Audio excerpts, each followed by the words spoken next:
Coach Knowles. Dave Biddle, 24/7 Sports. Hi, Jim.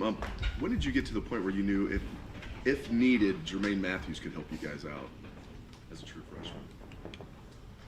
I mean, in camp, I mean, there were signs early on from when he, like I said, when he got here, that he competed right away, and you know, he has that confidence that you need out there, particularly for a young guy. But yeah, then we kept putting him in situations. But yeah, we thought in camp he'd be a guy who could play. Andy Backstrom, Letterman Row. Jim, you talked about with Malik, I think he got the start against Youngstown State. You said it was a little bit, almost too much for him maybe in the moment. From now, I guess compared to then, what have you seen from him in his progressions? He's just, you know, kept his focus. You know, he hasn't let it get him down. He's just been focused on getting better, you know, and learning the game, you know, and processing things at a high speed. So he's just been practicing well, you know, and just staying with it. Austin Ward, podcast. Jim, how would you describe your comfort level with the depth of the secondary now compared to a year ago at this time? Yeah, I mean, it's I mean, you just see it out there on the field, you know. I mean, comfortable, uncomfortable, you know, you're playing with your guys. But when you can do it and you see the production, right, and you're not holding your breath every play like something's going to go wrong, I mean, that's real. So it kind of, you know, the depth speaks for itself. Adam King, WBNS. This is kind of a sidebar here, but when you look at the Philly special or the brotherly shove or whatever they want to call it, when they line up in that position, if you knew that they were going to run that play, how would you teach a defense to stop it? You know, you would want to really just play kind of like an across the board zone technique with everybody with their eyes, you know, in the backfield, people, you know, edges, and, you know, kind of like 4 across, and everybody see what's going on, and everybody else kill the man with the ball. Yeah. Tim May show. Yeah, I was gonna ask about that. I think you answered this on Saturday. I'm stammering because I'm trying to remember exactly what I wanted to ask this, but sometimes they just get you, right? I mean, do you tip your cap and move on? What's kind of your reaction to a play like that? You know? Yeah, I mean, you got to take responsibility. You know, there's no tipping of the cap, or if you do it, it's kind of, you do it, you know, while you're gnashing your teeth. You know, I mean, it's, and then you go back to your teaching, and you know, you go back to instances where maybe you said something in practice like, this could happen, that could happen, you know, they could do something like this. But ultimately, yeah, it's my risk. You just take the blame for it, and you fix it, you know, and you tell the guys, hey, you know, I need to do a better job of coaching you on those kind of plays. And, yeah, inside the 5, I mean, like I was asking Ryan a while ago, this defense, a lot of things are going well for it right now, but one of which is, as Josh Proctor said, if you have an inch to defend, you're going to defend it. You brought that philosophy with you from Oklahoma State, et cetera, but to see it actually happening in front of your eyes, what is just really going on with this defense right now in those moments, goal line stand moments, that just jumps out at you? Confidence, you know, confidence only comes one way, unless it's false confidence. Real confidence just comes from practice and doing it over and over again. So, you know, you only have like certain concepts you use in those circumstances. So, you know, you just try to go against,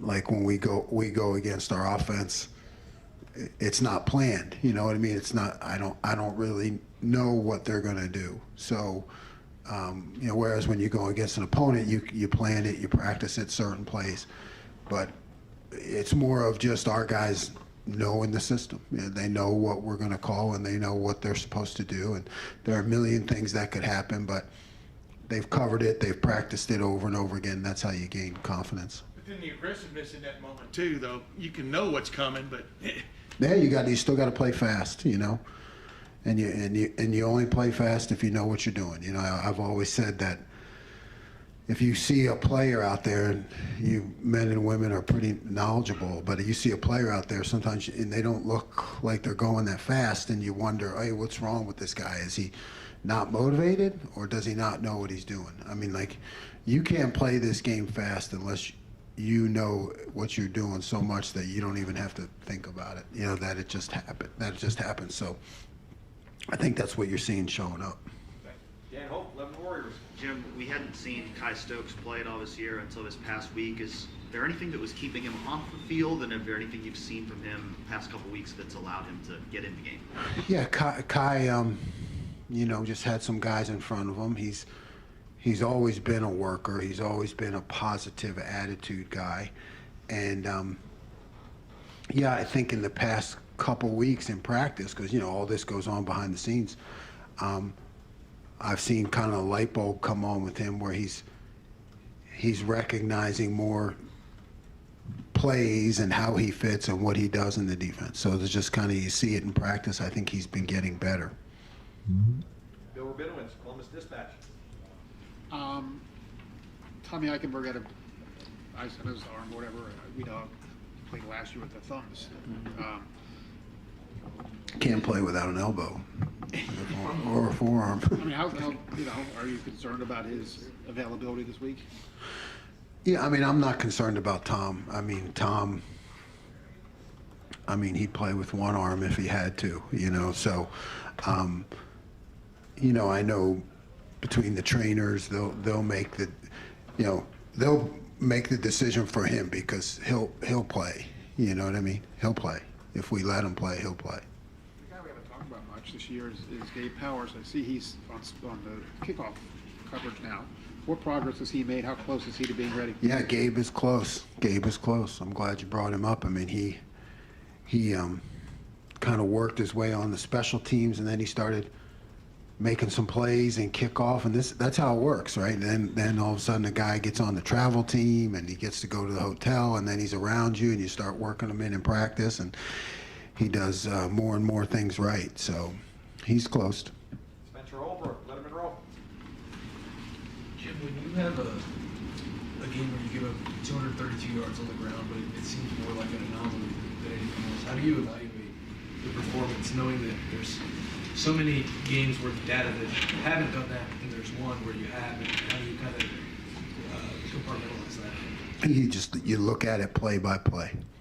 You know, I'm not as concerned with statistics as I am just with progress and getting better. So you just look at it play by play, and you know, you fix the things you need to fix, and you continue to grow the things that you did well. But it's just play by play, really. Bill Landis, the podcast. Jim, there was a play at the end of the first half where Rutgers was doing some tempo. They snapped the ball when y'all weren't set. They put the formation in the boundary, and Jermaine just kind of flew into the backfield and tripped up the running back, where it looked like maybe if he hadn't, he might have scored on that play. At least that's how it looked on TV. Mm-hmm. Did it look that way on your tape, and what did you think of that play from Jermaine? I thought he did a great job of pulling his trigger. You know, that's how the call was designed, and like for a freshman to be in that situation, which he's rarely in, because of, like you said, the formation, blah blah blah, everything yielded to him. Hey, this is your job here. He did it. He took his shot. I don't know if he really got him on the ground or not. I mean, JT came in and got him, but he slowed him down. So I think it's a big deal. I guess you're right, because that's an unusual formation, an unusual situation for him. The call dictated for him to do that. Yeah, that's all great, but until you see it happen on the field, he did it. And as a true freshman corner, not in that situation a lot, I think it's a big deal. Andy Andrews, 11 Warriors. Yeah, so obviously you mentioned confidence, but what other things go to successful zone defense when, you know, the field is condensed, tighter execution, things of that nature? it's just a lot of practice. It's a lot of situational awareness. Coach Day preaches the situations and understanding the situations, and whether it's third or fourth down or red zone, where you're at, what do they like to do? There are only so many plays in football. What's our call? How does it work? There's a lot of intangibles, but guys who like football, they study that stuff and situational awareness. Jeremy Birmingham, podcast. Jim, with Sonny obviously having to play multiple spots last weekend because of the injury stuff, how do you balance the conversations with him throughout the week of where to prepare? Because it seems like he's comfortable closer to the line of scrimmage, and sometimes, at least from our vantage point, maybe looks less comfortable when he's back deep. Is that something that you have to sort out throughout the week, or how do you balance? No, it's just based on who we're facing, what we have available personnel-wise. I didn't think he looked uncomfortable at all. I thought he had a really good game when you look at how he fit and managed the scheme from a high safety position. I think you may think he looks uncomfortable just because he's a giant safety back there. It may look uncomfortable, but to me he looks fine, and I like him back there. But it's really week to week. What are we playing? What are they doing? What is our availability in terms of personnel? Shock you still that that's a kid that should be a true freshman right now and isn't even 19 years old yet to see what Yeah, I don't even think about it. He's very mature. He plays like a veteran. He handles himself like a veteran. Yeah, until you remind me, I don't even think about his age or where he's at because he acts like a veteran. Joey Kaufman, Columbus Dispatch. Jim, a lot of the sites out there have Jack Sawyer with a high grade last couple of weeks. What have you, from your evaluation, from watching him play, how well is he playing right now? Yeah, I've said it. They're right. I guess those people know what they're doing. I don't look, but you can noticeably, he's just getting better. It's all the hard work, I think, that a lot of people don't see unless you break it down, like maybe you do or those services do, that he's controlling blocks, getting off blocks, making tackles, affecting the quarterback. Even if he doesn't make the sack or the hit, affecting the quarterback, and he's just been really productive. Is a lot of his production the fact that he's playing his natural position now, and getting or comfort in the scheme? What do you sort of attribute it to? Both. I think that's what he does best, and he's more comfortable every day. And the more comfortable you are, the better, the more you can utilize your athletic skill. And I think he's just getting really good at seeing the scheme and knowing where to fit. Doug William Reese, Kings of the North. Jordan Hancock started this year. Kings of the North. That's just the other podcast. We'll get you a shirt. Jordan Hancock started the year as like the nickel situations, more as a coverage guy, and now circumstance injuries. He's out there every snap there. Just like finding anybody who can handle all the responsibilities of that nickel spot in the slot. Are there a lot of guys who can handle that? Is it difficult to find guys? And how is he done with every bit of those responsibilities? Yeah, it's difficult to find guys, and you really don't know until you put them to the test. It's almost equivalent to like a quarterback who can run and throw. Like Jordan, when he has to play the nickel and in the run fit, you can get beat up. Like a running quarterback can get beat up, and then you have to go back out there and cover a slot, which is a highly athletic skill. You can't find running quarterbacks all the time that can also throw the ball accurately, and it's very similar. He gets physical in the run game, and then he has to come back and perform an elite athletic skill. And I'm not exactly sure how to ask this question. I remember like last year when you guys played Toledo, right? You played sort of a quarterback who could move around, and then later in the season you played some other quarterbacks who could move around, and it feels like maybe that was a reference point. Mm-hmm. how much does it help to, when you play a team during a season that maybe stylistically is similar to a team that you might face later in the season, but maybe is even at a higher level of doing that kind of thing? Does that matter to a defensive coordinator, or you just watch the film and it doesn't matter if you play a team like them or not? And no, I mean, you like to have those situations, those formations, those plays, that kind of scenario. You like to have as much experience in that as you can, so you're not just starting from scratch every week, because every opponent is so different. So yeah, when you have a reference point to go back to and something you can talk to your players about, so this is just like when we did this, it helps. Nathan Barrett, Cleveland.com. Well, I know you don't pay attention to statistics necessarily. I know you pay attention to the explosive plays, something you guys count every week. I think Rutgers had 7 runs of 10 yards or more. So as you went back and watched each individual play, were you seeing more evidence of, hey, this team had 2 weeks to prepare for us, good running back, or this is stuff that has to be corrected because, especially the game that's coming up in 2 weeks? Yeah, we had 7 explosives, which I think is only maybe the second time we didn't reach that goal that we have personally.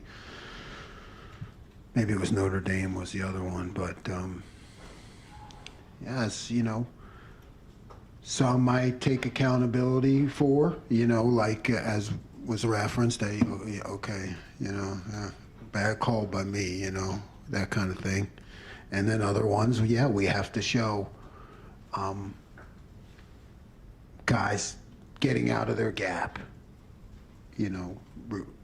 routine things that can happen unless you're diligent about it, so we had a couple of those. And they, Rutgers is an improved team, really are down there. If you were there, physically and up front, and the way they run the quarterback, it's a different deal. So, we certainly can learn from it, but yeah, you have to go through it play by play, and you have to say, this is why it happened. And if it's my responsibility, I have to take responsibility for that. When you're trying to take away a running back like that, are you sometimes having to give up something else? Yeah, absolutely. And he's a physical running back, really. Really not only talented, but tough. I mean, he would, hit it up there hard, blocking for that quarterback. I mean, that creates a whole another dimension, right, to the offense. And final question, Clay Hall, WSYF. The phrase "working the rivalry" has been around here for 20, 30 years. Does the program still have that luxury? Is it done in a formal sense, or does that come from Coach Dave? Do you still do that? Yeah, that would come from the head coach. I just know, I know what's right in front of me. Yeah, he does a great job of having a handle on that big picture and always working towards that. Coach, thank you very much.